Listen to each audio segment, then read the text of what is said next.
Largely மக்கள் எல்லா தேர்தல்கள்லையும் தங்களுடைய பிரச்சனைகள் அப்படின்னு தானே பார்ப்பாங்க. அதை தாண்டி பர்செப்ஷன் வைஸ் இது ஏதாவது பெருசா ப்ளே பண்ணுதுன்னு பார்க்க வேண்டியிருக்கு. எனக்கு எங்க தெருவில் இருக்கிற பிரச்சனை வரைக்கும் நாடாளுமன்ற தேர்தலாக இருந்தா கூட போகக்கூடிய வேட்பாளர்கள் அவங்க சொல்லக்கூடிய முறையீடுகள் அதுவா இருக்கிறத பார்க்குறோம். ஒரு கவுன்சிலர் பிரச்சனையெல்லாம் அங்கே தான் வருது.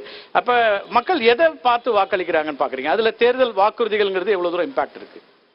தேர்தல் வாக்குறுதிகள் ஒரு 20லிருந்து 30% தான். 70% கூட்டணி பலம் தான் பிரதானமா எதிரொலிக்கும். இந்த தேர்தல் வாக்குறுதிகள் எப்படின்னா மக்கள் மத்தியில போய் கவர்ச்சியாக சேரக்கூடிய ஒன்று. அது பாத்தீங்கன்னா 30% சொன்னேன். ஆனால் அது பேச பேச அது 70% கூட போய் தொடலாம். இப்ப காரணம் நீங்க 2006ல ஒரு ஆர்கே சொன்ன மாதிரி இந்த டிவி அதெல்லாம் ஒரு மக்கள் கிட்ட போய் சேர்ந்தது. அதுல சிதம்பரம் என்ன சொன்னார்னா, அது கொடுக்க முடியாதுன்னு சொன்ன போது இந்தியாவுடைய நிதி அமைச்சர் நான் சொல்கிறேன் இது கொடுக்க முடியும்னு சொன்னார்.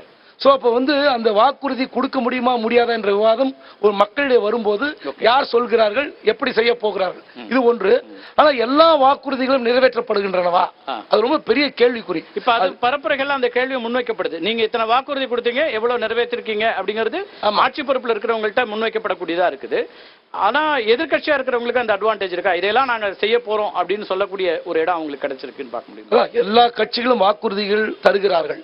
ஆனால் எத்தனை கட்சிகள் முழுவதுமாக நிறைவேற்றுகிறார்கள்? இப்போ மத்திய உள்துறை அமைச்சர் பாஜகவுடைய ஹெவிவெயிட் சாம்பியன் அவருக்கு இந்த 15 லட்சம் ரூபாய் விவகாரத்தை சொல்லும்போது என்ன சொன்னாரு? அது ஜூம்லான்னார். அதாவது என்னன்னா வாக்குறுதிகள் கொடுப்பதெல்லாம் நிறைவேற்றுவதற்கு வாய்ப்பில்லை என்றது அர்த்தம். அதான் நாங்க சொல்லுவோம். சில நேரங்களில் சில முடியாது. அது திமுகவுக்கும் வாய்த்திருக்கிறது. அதிமுக சொல்லியும் செய்ய முடியாமல் போயிருக்கலாம், காங்கிரஸ் சொல்லியும் செய்ய முடியாமல் போயிருக்கலாம். ஆனால் மக்களுடைய முக்கியமான பிரச்சனைகளை எப்படி அணுக வேண்டும் என்று இந்த முறை காங்கிரஸ் ஒரு படி இறங்கி யோசித்திருக்கிறது. இதுவரை மாநில சுயாட்சி பத்தி காங்கிரஸ் கண்டுகிட்டதே கிடையாது.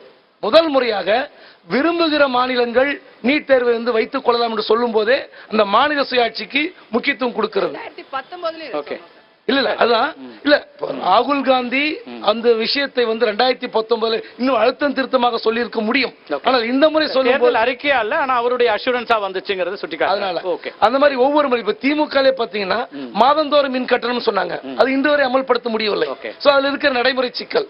சோ எல்லாம் செய்தாலும் அதிமுக தரப்பு என்ன சொல்றாரு? இது வரைக்கும் எடப்பாடி பழனிசாமி அவர்கள் திமுக கொடுத்த அந்த 500 600 சில்லறையில இது வரைக்கும் ஒன்றுமே நிறைவேற்றவில்லை, பச்சை போய் சொல்கிறார் அப்படின்னு சொல்றாரு.